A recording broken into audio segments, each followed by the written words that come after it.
Hello fellow crafters and welcome back to maxdmcrafting. Welcome to my new cove. This was a long year, guys. It's been a while, and finally I'm back in my lab. And this is quite an emotional moment for me because after 1 year, exactly 1 year, I'm able to start a new project. This is not a tutorial. There are a lot of channels here in YouTube that are beautiful for teaching you stuff and stuff like that. But I want to give you something different. I want to share with you my passion for this hobby, guys. And in my channel, I will show you just my creative process. This is my creative journey from the start to the end in this attempt to create some ruins. This specific project is Dol-Guldur ruins, guys. I want to create a beautiful environment for my next encounter. And this will be also a beautiful piece for, general ruins settings. You always see in numerous beautiful channels here that you need to create modular ruins. That is perfectly okay, and I agree totally with this technique.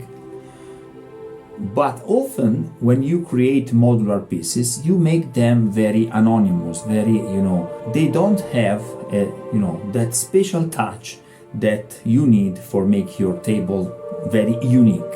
My goal is to create some focus points that will make the complex of the ruins very, very unique and special. In this way, the players can recognize the story of the piece, the story of that specific ruin. So I will create some, focus spot in which you can recognize, for example, a stair, a window, something like that. Then, when the players will go there, they will feel the spirit, the essence of that specific place. This will be inserted in my next encounter with other pieces, but I want to show you all the creative process from the start to the end. So it's a long shot. I suggest you to sit back, relax, take a cup of tea, cup of coffee, something hot, and enjoy this process. I present you the ruins of Dol-Guldur. Crack on!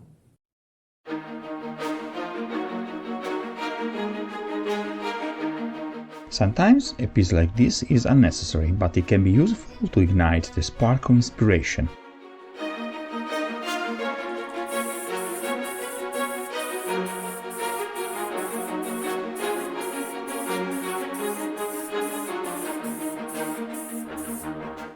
This scenario is for Sauron the Necromancer, but I will not show you my amateur work of painting this miniature.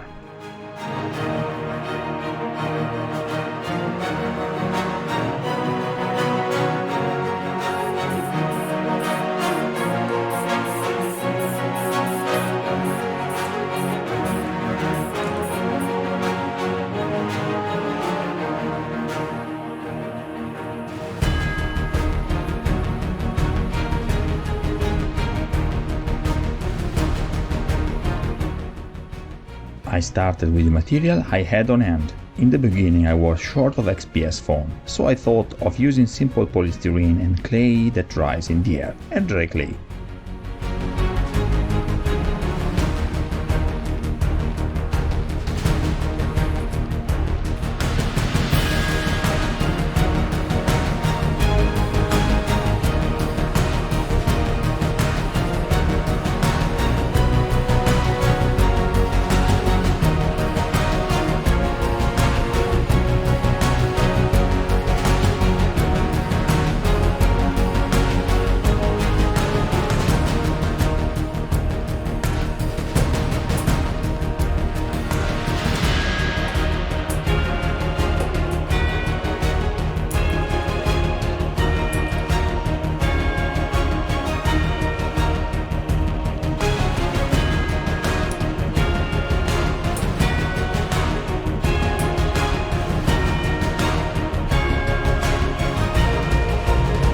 The initial phase of each of my projects is made up of research and numerous changes of ideas. May seem like a waste of time, but my best projects have always been the ones I didn't plan too much for.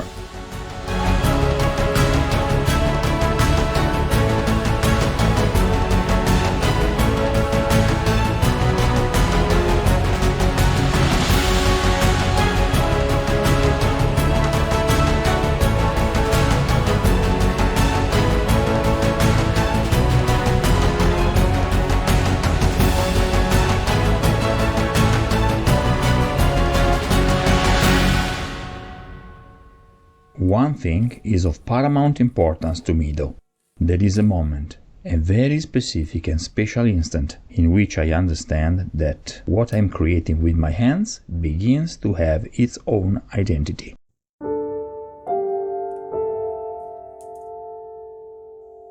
Sometimes, before getting to that moment, you need to take small steps and work with mere fragments of what will be the final result.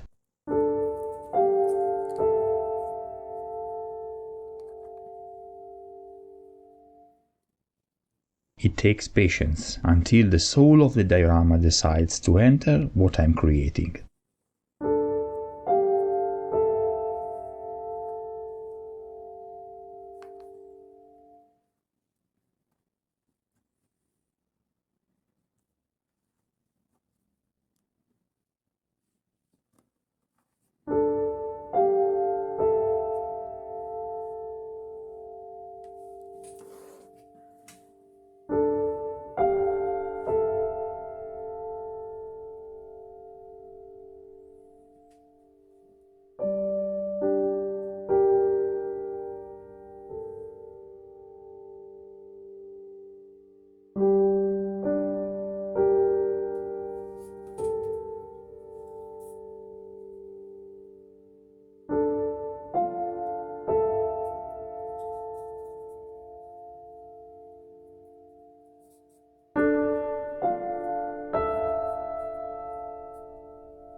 It is a moment of pure magic, and at that point the energy doubles and everything becomes clear.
dark clouds surround the walls of the ancient fortress and obscure my vision. Only the forest outside seems to be blacker than the night itself. Dol-Guldur stairway is definitely a landmark, an iconic element that cannot be missed and that guides me through the darkness.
ruins, fragments of a dark and almost forgotten age.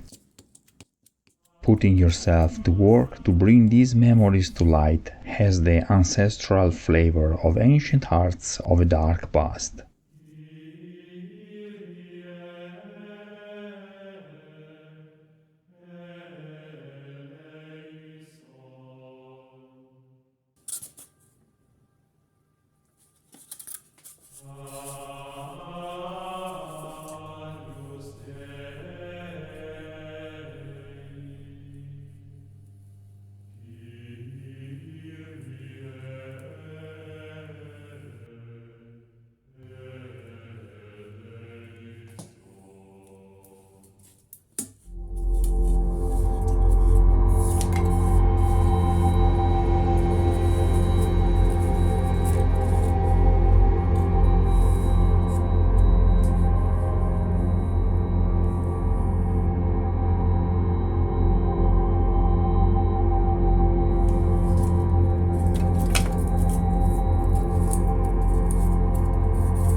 It's another day in the silence of the laboratory. It's dark and cold outside. I shelter here among familiar objects and tools and warm myself up with the fire of my passion for this hobby.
I find old fragments of forgotten kits and I try to give them new life. Now this piece cradles me and I feel back in the place where I belong. Everything flows into my hands and finds a reason to exist as I put all the pieces together. Once again, it is the scenario itself that guides me and becomes itself a new inspiration. I just go with the flow.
everything is useful in order not to stop the moment.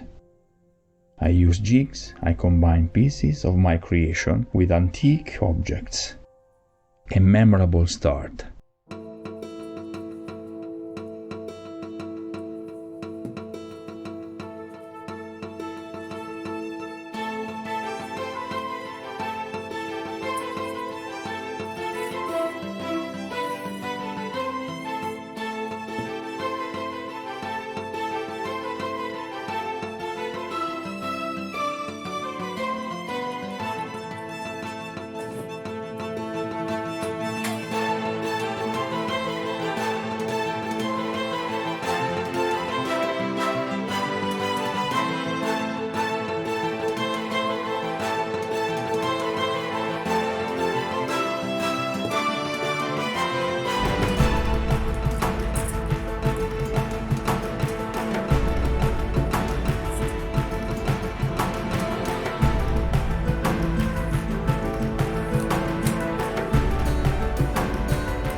These nocturnal moments have always been part of my life.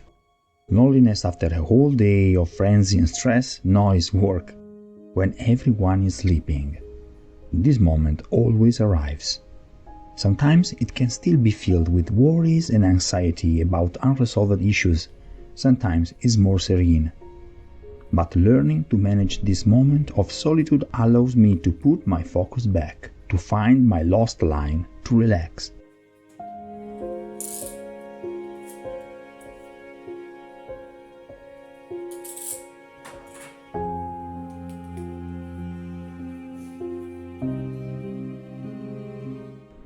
I like doing repetitive chores, perhaps with a glass of wine and a television program in the background. Sometimes Charlie stays with me for a few moments just to check that everything is going well, then go back to sleep.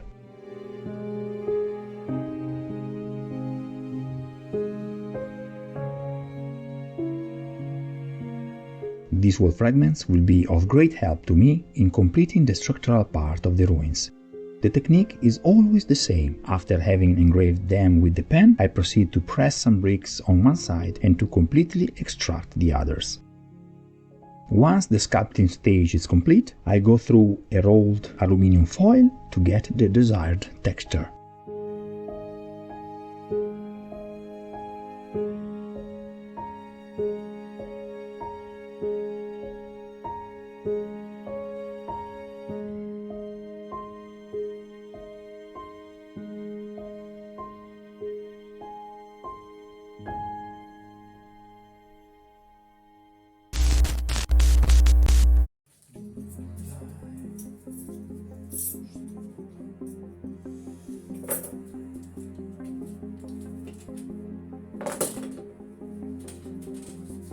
Finally, we are at the crucial moment. I have created all the points of interest: the main staircase, the staircase of the necromancer, and the ancient wall with the large window. Right from the start, I knew that everything would be layered. Now it's time to distribute the various pieces on a rough plot.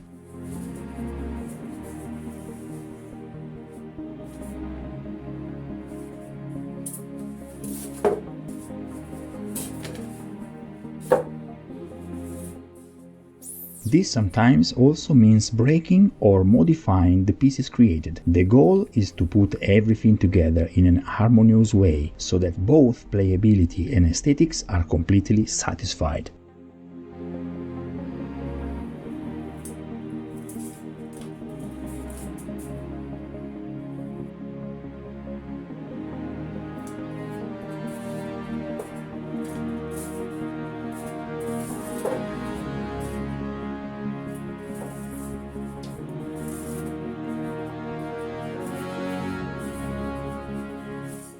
It is a work of patience and inspiration.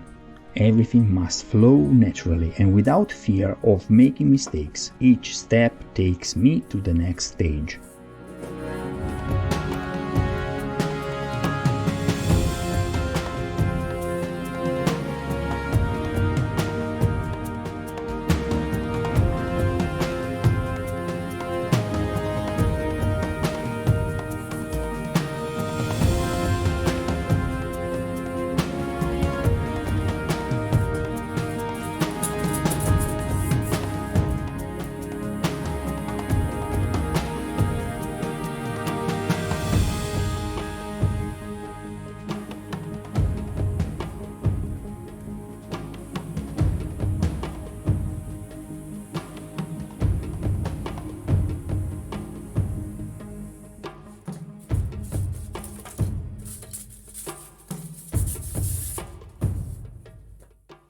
A tool that I find fundamental in this phase is the arch cutter. It allows you to make structural correction in real time, as if you were sculpting the piece as ideas emerge.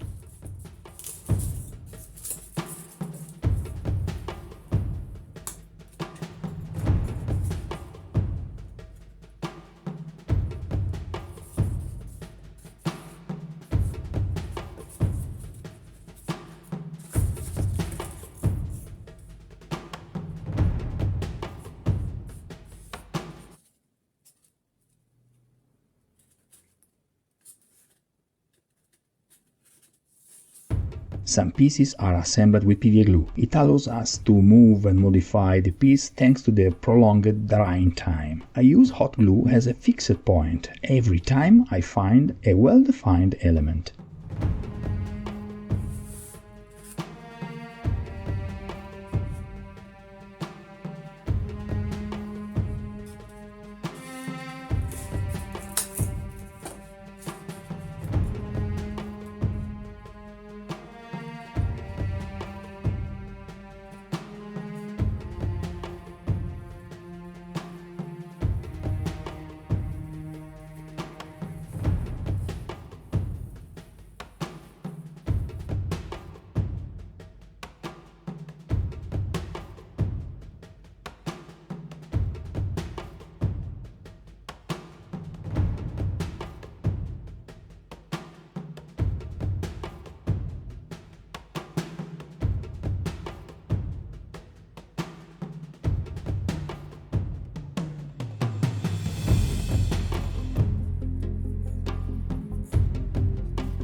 Last scenic element, the ancient bridge over the valley, or what remains of it. I use other scraps of the Ophidian archway to complete it. Really a very impressive last touch.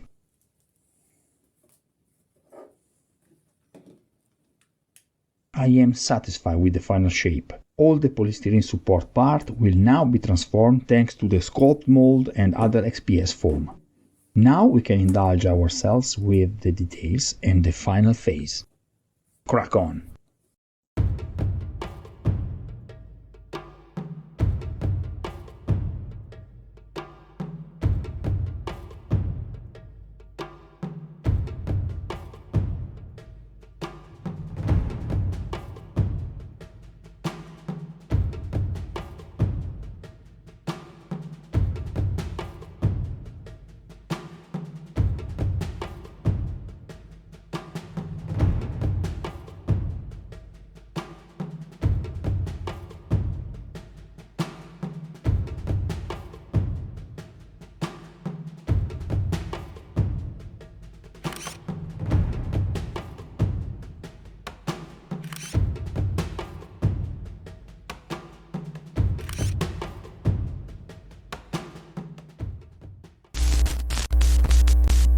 I'm freezing, guys. This is very complicated. This place is not very well insulated. I have some tent that keep me a little bit warm, but the temperature here is unbelievable. This is why you see me always like this, because it's freezing, okay? Also, this is quite complicated because, glue and stuff, they don't dry very easy in this temperature. So everything is longer, everything is slower, okay? But I'm very satisfied. This is the shape that I have in mind, okay? This is what, for me, is a central piece in a ruin complex. I will use it for my next encounter, but also it's perfect for Mordheim. I'm diving into Mordheim, guys. I'm thinking of realizing some beautiful terrain for the tabletop game, so-called Mordheim. Let me know if you would like to see some of that, okay? Now it's when the things go messy. And I like messy. I need to create all the, terrain around, all the surface, the rocky terrain, mud terrain, trees and stuff. And I will first of all create all the ground with some glue and paper and stuff like that, something like sculpt mold. And then I will complete the piece with color in it and adding at last the flocking and the vegetation. I can't wait for show you the final progress. Crack on!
This step is one of my favorites. Covering the whole piece with this water-based Mod Podge and acrylic black paint solution not only forms a great base for the painting step, but gives the whole project extra durability.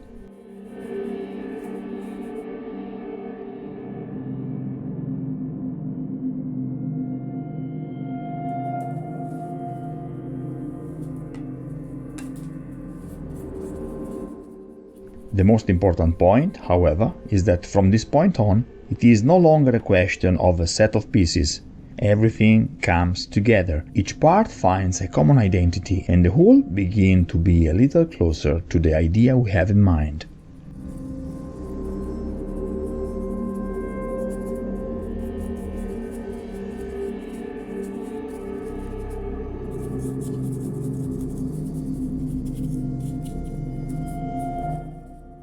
I like to use this mixture quite diluted, so that it can penetrate every crevice, every crack.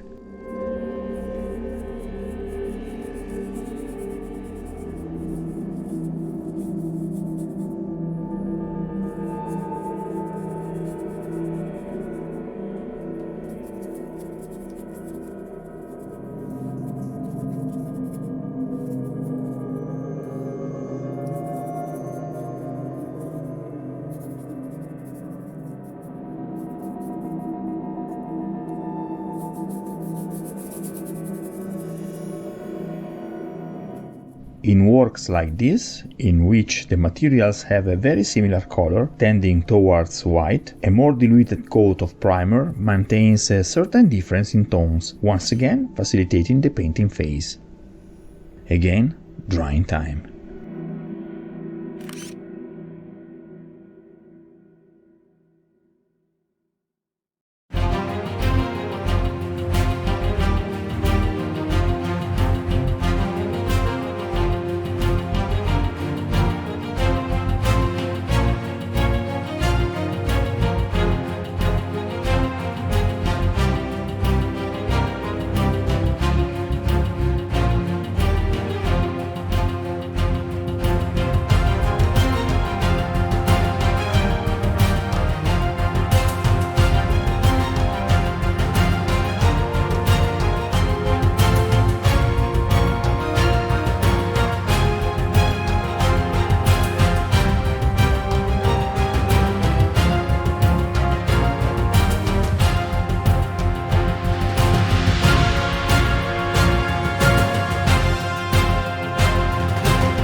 Okay guys, this is it for today. I hope you enjoyed this video. If you like this video, please hit the like button and don't forget to subscribe the channel. This was a big journey guys, but it's just the beginning. I'm waiting for you here on maxdmcrafting because more has to come. Consider to support this channel through Patreon or PayPal. You can find the links in the description box below. Also, if you want to buy some of the material that I'm using and I recommend, check the Amazon affiliate links on the box below. Till next time, happy crafting!